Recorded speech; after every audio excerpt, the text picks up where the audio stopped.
I have three things, just like I always do when I'm trying to grow a business. I'd pick three. I would try and find as many influential people in that industry as I possibly can and shake their hand. Mr. Weber, if you were starting a brand in 2025, what would you do with your content? Content-wise, I would be completely different. So do we know what type of brand, or are we just saying brand in general, like new business kind of thing? Yeah, we're a new business, not like a professional service, maybe like a product. Some sort of product in any way, shape, or form. Okay, cool. Or like a location. Yeah, coffee shop, bar, or whatever. Yep. Not a lawyer. Not a lawyer, not a videographer, not anything that you're delivering a service like this. Yeah. Now it would still work for this. And I would probably still do the same exact strategy. Okay. I have three things, just like I always do when I'm trying to grow a business. I'd pick three things that I would think about doing and focus on. The first and most important thing that I would focus on, this is not content, I would be getting out in my community or my target audience. It might not be my community. I would try and find as many influential people in that industry as I possibly can and shake their hand. I need to get in front of them and talk to them. I need to be seen as much as humanly possible for the people that would possibly use my business. And if these people are influential people, doesn't have to be on social media, just influential in general, they will then tell others about their experience with what it is that I did or made or created. So that would be number one. I mean, hugely important for me when I'm starting out is to do the in-person stuff. I think so many businesses do it backwards because they want to get digital first because there's only one of the owner. But the more sound relationships you can make up front, the easier I feel like the rest of everything is that comes. So I focus solely on in-person interactions. So your favorite phrase, shaking hands and kissing babies. We're out there doing that as much as humanly possible for the people that would potentially buy my product.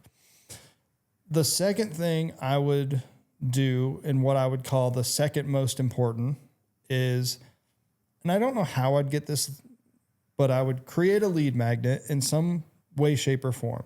I'm not saying it has to be a PDF or a digital download or anything. I would find a way to collect emails, whatever that is. Could just be a giveaway of my product, and you sign up with your email, and I randomly select somebody that gets it. But I would start collecting emails because I would use my email newsletter weekly as my means of education.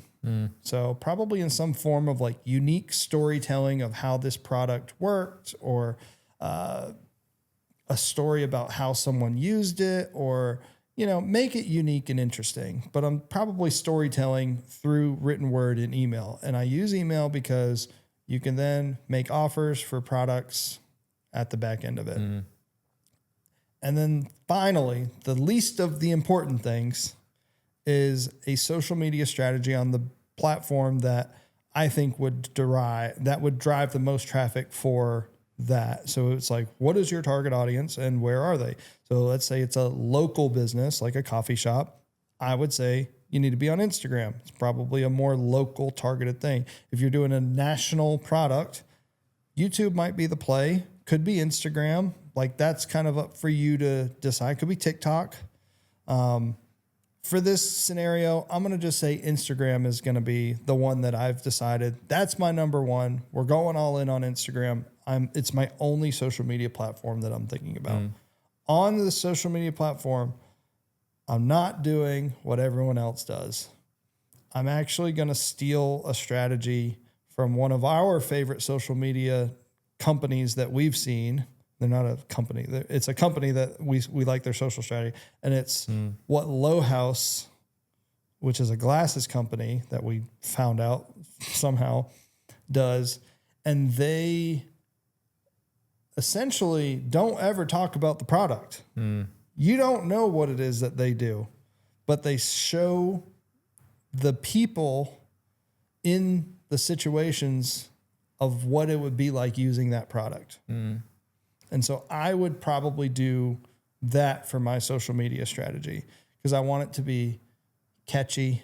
I want it to be engaging. I would essentially make a mini TV show that's in 30-second bits over and over again, but it never, ever says what my product is. So take those 3 things real quick and apply them to something. I sell a hairbrush. I make my own hair. It's a great hairbrush. All these other hairbrushes are breaking hair. This is made out of beaver teeth. Nice. Yeah. That's actually probably the opposite. This is made out of sustainable materials. Okay. That's what I should say. Beaver teeth would have been fun though. So first thing, shaking hands. I'm getting out in my community. I sell a hairbrush. Where should I go? Well, I would look at the people, either boutiques or I don't know much about hairbrushes. Nick, is this a male hairbrush? Is this a lady's hairbrush? Like this is a lady's hairbrush that a male like me would use. Okay, so beautiful. Okay. All right. So brush for generally women long hair. Long hair. I was wondering, is this like curly hair? Is this straight hair? This one I sell one for curly and one for straight and then one in the middle. Oh, middle hair. So I'm like hitting everyone. Okay, cool. I would shake hands with boutique owners because they're probably seeing a lot of women and see if I could, maybe get some shelf space. Honestly, I would probably just walk up and down my street and look at people that have hair that they should be using my brush. And I would do like, could you try my brush out? Just try it out. Tell me what you think. I mean, there's another person that sees a lot of hair. Actually, yeah. They're hairdressers. Yep. They probably are another one that's like, hey, if I just shake your hand and talk to you and say, could I put my hairbrush in your hairdresser, in your salon for you to use? And I just want your feedback. You can use it every head you cut. Yeah. And both of those things you mentioned, there's an opportunity for content also. Of course. So looking into it, I would use my newsletter of talking about Sally had never found a brush that felt good. Every time she brushed her hair, it pulled, it tangled, and she hated using brushes. So then she had just matted hair, looked sloppy. Sloppy Sally. And we created this brush for Sally. It does this, this, and this. Click here to buy. You don't have to do a click here to buy, but you could just kind of like figure out how you want to end that story. But that's what my newsletter would be. And I would do something like that every single week. It could even be recapping. I went into XYZ Salon. They were using a different brush. I gave them mine. And she went from taking 5 minutes to brush hair at the end. And now it takes 3. So she's able to speed up 2 minutes every single head of hair. She did 12 haircuts that day. She now saved herself all of this time. If we take that by a year, she just saved herself a whole week's worth of vacation. That's pretty cool. So like you're selling benefits of this brush. Yeah. And then on social media, I would literally just have like unique shows, but we would never talk about brushing hair. It might just be like a beautiful woman like yourself, Nick, at a coffee shop, drinking coffee, brushing your hair with the brush. And that's it. There's nothing else. And it could be like a shot of you walking up and saying, hey, I'd like to order my double half calf mocha frappuccino with oat milk. And you're like, and it shows you, and the highlight of this is your flowing locks. And then you see the drink getting made and you're in the background.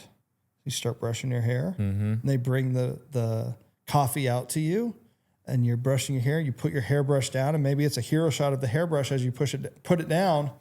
And you look up with beautiful hair now. Thank you so much. I've been looking forward to this all day. Sip. The end. Yep. We never, this is about drinking a coffee, not a hairbrush. Yeah. But that's the social media content I would do. About you feeling good. Yeah. Looking good and feeling good. Yeah. That low house, that's right in line with the low house style content. Yeah. I can immediately think of like, maybe just some beautiful woman with glowing hair sitting in a mirror. Beautiful man with glowing hair. Sitting in a mirror and whatever, maybe just admiring myself. Maybe, I don't know, maybe I'm frustrated or whatever, and then I brush and I feel so much better. I put the brush down. The end. Yeah. I mean, you could do it for kids. Like I can think of one right now, like getting home from school, you run upstairs, you're frustrated, you put your bag down, you sit at your desk with your mirror in front of you, you start brushing your hair, and all of a sudden you 15-second video, it releases some sort of emotion. And what was the thing that helped you change the emotion was the hairbrush, but we never talk about selling it. Yeah. That would be my social media. And it's really hard to think about that because, the marketing people are like, well, what's the ROI on that? I don't know. Good vibes. Go ask Low House.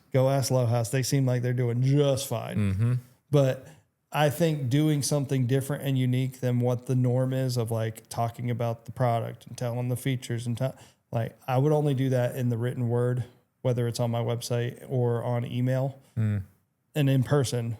But that's how I would sell it. Yeah. I'd sell different experiences that this brush was in. Yeah.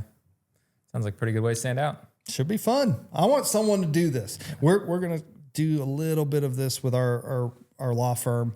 But we're trying to come up with some ideas because it's a little harder with like a service that's a law firm where we do the same thing all the time. It's just real estate closings. So, we're trying to come up with some interesting creative ways to do this exact type of thing on Instagram.